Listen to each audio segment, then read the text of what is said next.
خورنق کی تعمیر کے بارے میں مورخ طبری نے لکھا ہے کہ اس محل کی تعمیر کی وجہ یہ تھی کہ یزدگرد کسریٰ کا کوئی بچہ زندہ نہ رہتا تھا۔ اس نے حکماء سے کہا کوئی ایسی جگہ بتاؤ جو ہر قسم کی بیماریوں سے پاک ہو۔ حکماء نے اس جگہ کی نشاندہی کی جہاں اب ہیرا آباد ہے۔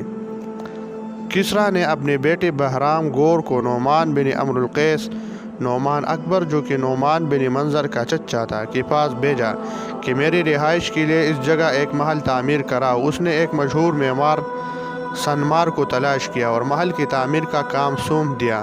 جب محل تیار ہو گیا تو نعمان معائنے کے لیے آیا اور محل کی مضبوطی، دلکشی اور خوبصورتی دیکھ کر دنگ رہ گیا۔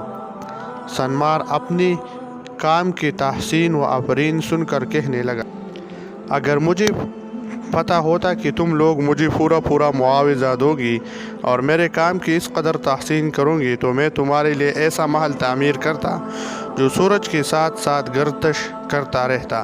نعمان نے تعجب سے پوچھا، کیا تم اس سے بھی زیادہ خوبصورت محل بنا سکتے ہو؟ یہ بات تم نے پہلے کیوں نہیں بتائی؟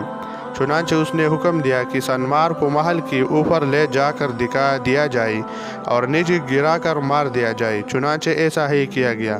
معمار سنمار مر گیا اور نعمان اس محل میں رہنے لگا۔ نعمان کو حکومت کرتے کرتے 30 سال بیت گئی۔ ایک دن وہ خورنق محل کی چھت پر بیٹھا داد عیش دے رہا تھا۔ اس نے بیٹھے ارد گرد نگاہ دوڑائی۔ اسی پھولوں سے لدے ہوئے باغات، لہلہاتے کھیت، کھجور کے اونچے درخت جھومتے نظر آئے۔ وہ اس دلکش اور روح فرور نظارے سے بڑا خوش ہوا۔ پھر اسے ایک دم خیال آیا کہ کل جب میں نہیں ہوگا تو ان تمام چیزوں کا مالک کوئی اور ہوگا۔ اس خیال نے اسی دنیا کی بے ثباتی کا احساس دلایا۔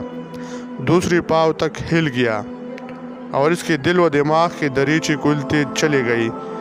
اس نے محل کے پہرے داروں کو چلے جانے کا حکم دیا۔ مورخین بتاتے ہیں کہ جب تمام محافظ اور پہرے دار چلے گئے تو اس نے رات کی تاریکی میں ایک کمبل اوڑھا اور ایسا غائب ہوا کہ پھر کسی کو کہیں نظر نہ آیا۔ یوں اس نے یہ محل ہمیشہ کے لیے چھوڑ دیا۔